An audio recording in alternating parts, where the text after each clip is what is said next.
Hi, I'm Janet Wright, and like a lot of other quilters right now, we're taking some time out to make some masks for people. So I just wanted to do a little video to show you how I've streamlined mine.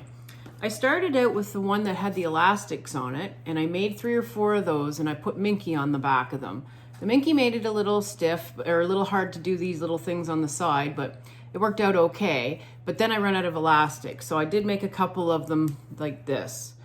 So after I ran out of elastic, I looked for some more videos, and I found videos that people were using the same fabric for binding. Essentially, they were putting it along the top and bottom, which I thought was I thought there was a better way. So essentially, I've come up with a way that you can make quite a few of them at a time, because it looks like we're going to have to be making quite a few of them. This essentially is what they look like. They've got the 3 darts in them. You can put more in them if you think you need. These ones seem to have big ties, so they seem to work well over your nose and in the back. Tie it up really quick. Don't cut your eyes off. And then same with the bottom, wherever they are.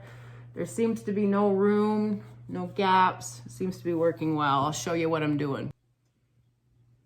So the pattern I've come up with will give me the biggest bang for my buck for my fabric. So what we're going to do is we're going to make 4 at a time. So if you're making an adult one, you're going to get your fabric out and you're going to cut a strip with the fabric that's 12 inches. If you're making children's ones and you want to make a strip of fabric, cut 10 inches. Then you're going to have 2 ties for each one of them.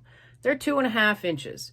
So in order to make this start, you're going to have to cut a 10 inch or a 12 inch, depending on if it's an adult or a child's, and then 2.5 inch strips for each of them. And don't forget you're making 4. So you need 8 strips of 2.5. This is what it's going to look like. So you're going to cut yourself one with the fabric piece, 10 or 12 inches, and you're going to cut yourself 8 of these. I've already used some of them, but you're going to have 8 of these and 1 strip like this. Then you're going to take that fabric, you're going to fold it this way, and you're going to sew along this line right here. I'm going to use a 1/4 inch seam allowance, and we're going to go the whole length of this. After that, you're going to stick your hand through it. You're going to grab it from that side, and you're going to pull it right side out. And then you're going to take it to your pressing station or your ironing board. Then you take it over to press it. As you can see, I put the seam right here, and essentially what we're going to do is just hit it with the iron rather quickly. You'll have to kind of forgive my bad thing, but essentially we're just going to put that there. Then we're going to do is we're going to take that seam and we're going to put it at the top like that. We're going to work that all the way across. After you have your strip like this, you're just going to press it. Press the top and press the bottom all the way. Essentially, you've got your mask body made now. Continue all the way down. Take your strip over to your cutting board and straighten up the top. Now what we're going to do is we're going to lay our ruler on that on 9 inches, and we're going to cut, cut, cut. That will give you 4 completed masks. Now, what do we have to do next? We're going to deal with those 2.5 inch strips. Open up your strip and fold it in half as if it was a binding strip, and run your iron up through it. I have no help, so I'm going to have to do it, and I'll be right back. Then you're going to open that strip back up so that you can deal with one side. I'm not very coordinated, so what I do is I fold this side down, and then I run the iron up it a whole distance. So now that we have that half side done, now what we're going to do is we're going to come back and we're going to do this side. And we don't want them to overlap. If anything, you want a little bit of a room in between, and it really doesn't matter. We're just going to make it so that it doesn't fray. Press that and we'll be right back. Now we're going to go back to what we started off with. We're going to put it in half again, and we're going to press that down, trying to match this sides, because what we're going to do is we're going to sew along this side. So let's get it really crisp as we can. So now what we want to do is we want to put a couple pleats in them. So what we're going to do is we're going to overlap our fabric about a chunky 1/4 inch. And then we're going to stick a pin in that. And then we're going to come down here and we're going to do the exact same thing, and we're going to stick a pin in it. So when we're done, it looks like this. So what I tried to do is make sure that the folds were coming down both ways. It doesn't matter what thread you have in yet. You won't see any of it. So we're going to just sew down that. sew down it really quick. We're just essentially going to keep these, and it doesn't matter if you start at the top or the bottom, you just essentially need to tack these little pleats in.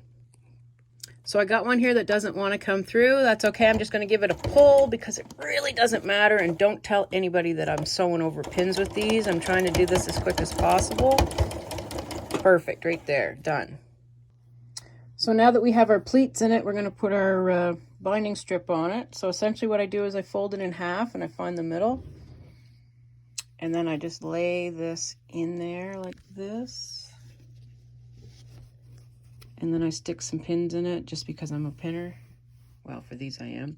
So essentially that's what it looks like right there. Now we're ready to finish this off. Let's get to sewing. So what you're going to do is you're going to find the end of this and you're going to stick that in there. Now this is where your thread counts. I see I still have black in, and I think I'm going to go with black. So essentially what we're going to do is we're just going to drop that in. And what we're going to do is we're going to put the fold on this side over here, because that way we know if we start on this side, when we get to the mask part, it'll be straight. So essentially, we're going to keep a little ways off of this side, just a hair. We want to catch them all, but we want it to be over on this side, not in the middle. We want it to be over here. Let's do that. Now you can do this really fast. This is where I'm making up time.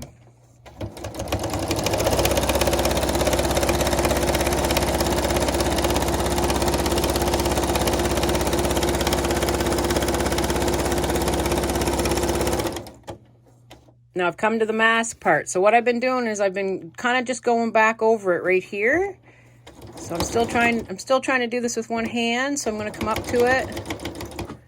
And then I'm just going to take a couple steps back because I think that that might be where the resistance is going to be. Don't forget we're trying to keep to our left. Bringing it right down. And then speed sew.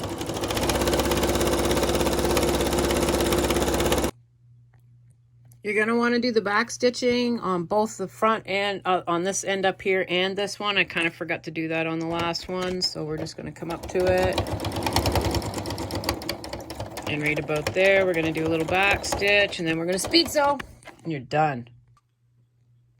I'd like to thank you for watching this video. I hope that it helps you make a whole bunch of masks. Even though I do feel like a bank robber, I'm not. I guess this is what it's come to. Thanks.